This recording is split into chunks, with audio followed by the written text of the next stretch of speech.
Pertama-tama perkenalkan, nama saya Dinar Septira Anggraini dari kelas 11 IPS 2. Di sini mau membuat video untuk tugas review film yang diberikan oleh guru bahasa Indonesia, yaitu Bu Ira Puspita Dewi.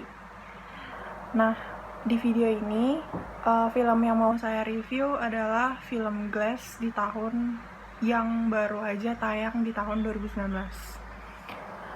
Tapi sebelumnya saya mau kasih tahu dulu, kalau misalkan kalian mau nonton film Glass, kalian harus nonton dulu 2 film sebelum film Glass. Soalnya film Glass ini lanjutan dari filmnya The Unbreakable di tahun 2000 sama film Split di tahun 2016 atau 2017 gitu.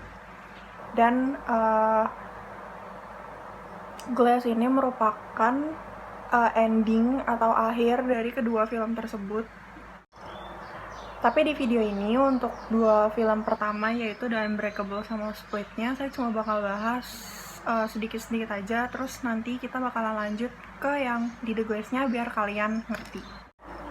Nah, yang pertama ini filmnya Unbreakable. Nah, di dalam film Unbreakable ini berceritakan tentang David Dunn yang dimainkan oleh Bruce Willis. Diceritakan mempunyai keistimewaan, yaitu tidak bisa terluka. Dia selalu bisa selamat dari tragedi, baik kebakaran hotel, kecelakaan pesawat, atau kereta.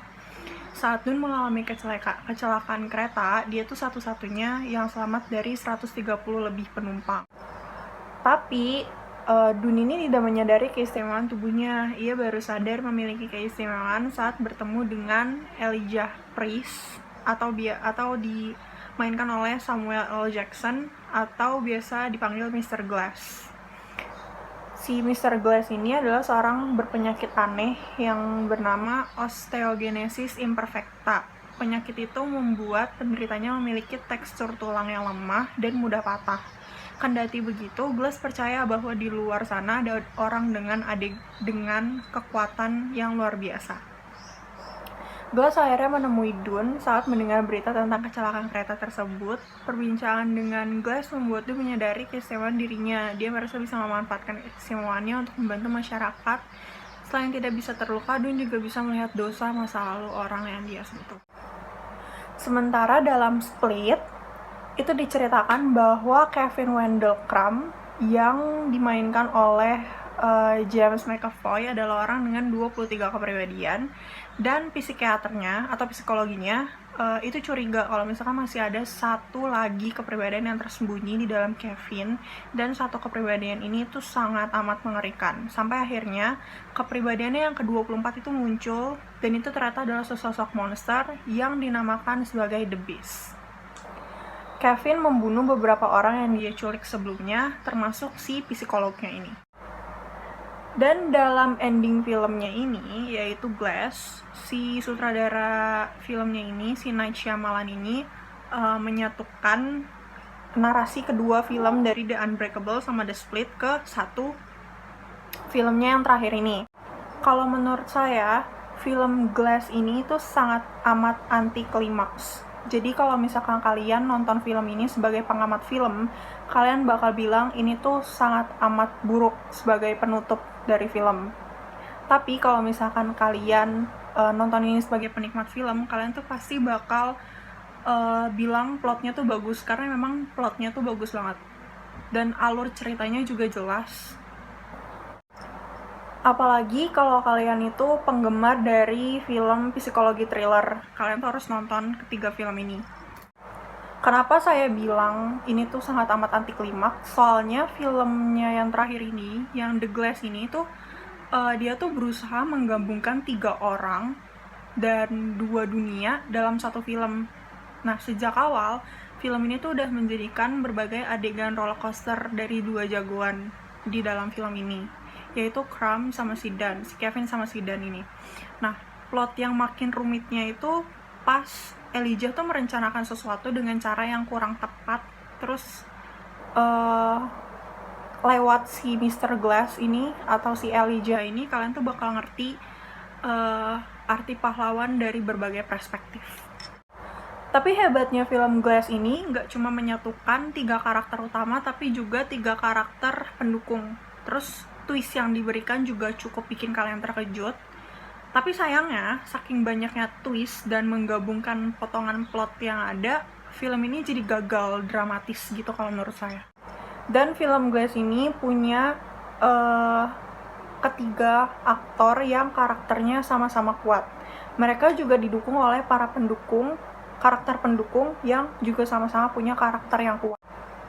Dan menurut saya juga film ini tuh bener-bener kayak layak jadi reuni karakter dari film The Unbreakable sama The Split dalam satu film Glass ini. Apalagi Shyamalan sebagai sutradara itu hadir sebagai cameo. Dan menurut saya film Glass ini tuh punya visual sama scoring yang sangat amat emosional dan juga dramatis. Soalnya film Glass ini tuh menggunakan tata kamera yang natural alias sesuai dengan pandangan mata.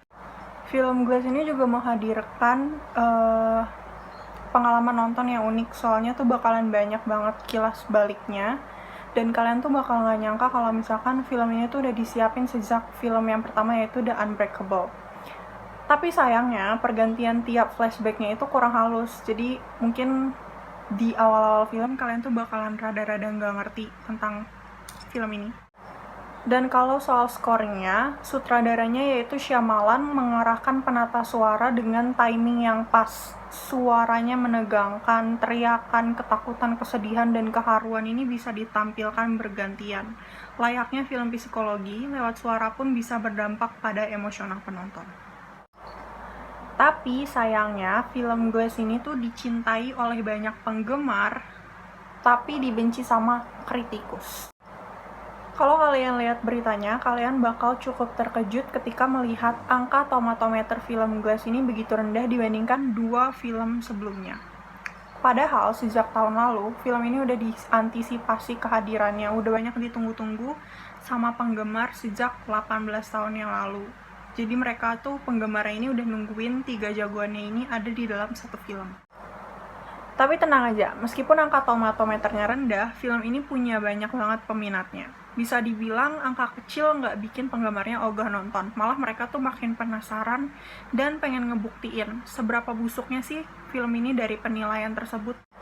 Tapi terlepas dari itu semua, film ini cukup menyenangkan kok. Di samping banyak faktor yang terasa gagal, kalian nggak perlu punya ekspektasi besar sebelum nonton film ini. Kalau perlu, kalian harus turunkan standar film jagoan yang biasa kalian lihat. Film ini menunjukkan bahwa pahlawan bisa datang dari sisi manusia manapun. Film Glass ini diberi peringkat PG-13 oleh Motion Picture Association of America karena ada beberapa kekerasan termasuk gambar berdarah, elemen tematik, dan bahasa. Berdurasi 129 menit, film ini bisa jadi tontonan adrenalin akhir pekan, tapi dianjurkan nggak bawa anak kecil ya. Karena film ini tuh genrenya psikologi thriller, jadi kalian nggak mau dong anak kecil atau adik kalian punya trauma. Jadi begitu aja review film Glass dari saya, dan saya pribadi memberikan nilai 8/10 untuk film ini karena menurut saya masih lebih seru 2 film sebelumnya dibanding film untuk endingnya ini. Dan film ini keluar di tanggal 16 Januari 2019, udah 1 tahun yang lalu, jadi kalian udah gak bisa nonton lagi di bioskop. Tapi kalau kalian masih mau nonton dan penasaran sama film ini, kalian bisa streaming online aja. Oke, segitu aja dari saya, Dina Septiranggra ini dari kelas 11 IPS 2, pamit undur diri. Terima kasih sudah menonton video ini. The three of you think you have extraordinary gifts, like something out of a comic book. Good for you. May I meet the beast? The bad guys are teaming up. I have to get out of here before he gets out. Finally, all of us together for the world to see what we are capable of.